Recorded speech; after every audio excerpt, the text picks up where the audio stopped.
It started in China. It's a made-in-China crisis. The coronavirus pandemic began in China. It peaked, then it subsided. For the past 5 days, very few new cases are being reported in China. Temporary hospitals are being folded up. Emergency workers are being sent home.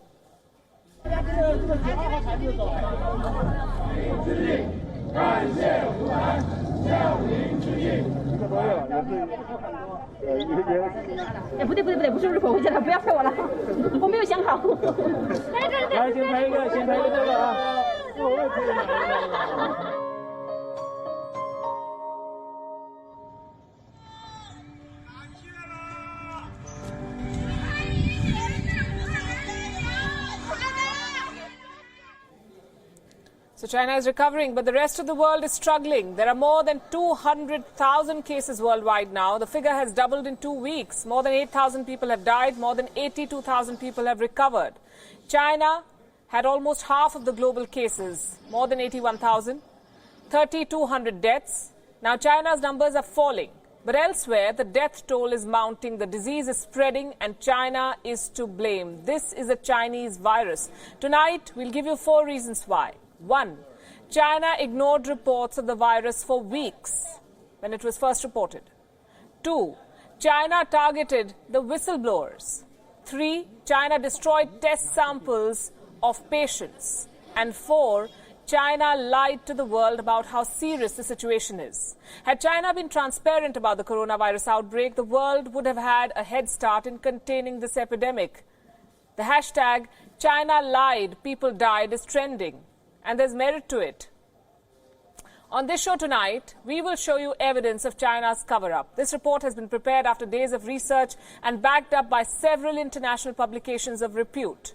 This is the story of the Chinese pandemic.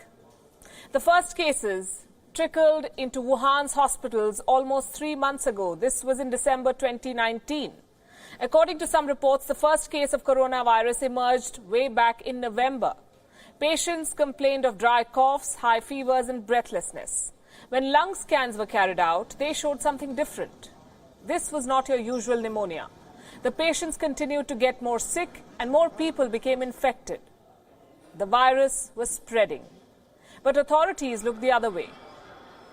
A. Fen, the director of Wuhan Central Hospital, decided to carry out some tests, and her account was later published in China News Weekly. It's a Chinese magazine.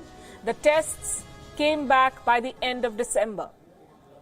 The results indicated a SARS-like coronavirus, a new disease that was rapidly spreading in Wuhan.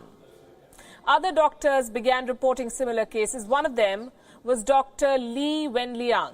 This is the man on your screens. He noticed the early reports. Dr. Li was an ophthalmologist at the Wuhan Central Hospital. He was alarmed by what he saw. He was one of the first whistleblowers. He warned his colleagues about the outbreak over WeChat. WeChat is a social media platform much like WhatsApp that we use in India. Guess who read his messages on WeChat? China's internet police. The censors are everywhere in China. They read what you post. Dr. Li was summoned by the police in Wuhan. He was accused of spreading lies and rumors, targeted for speaking the truth. Dr. Li died last month. In February, he continued treating coronavirus patients as the government continued to target him. By now, it was well established that there was a disease outbreak in Wuhan. There were several patients and authorities had collected several samples.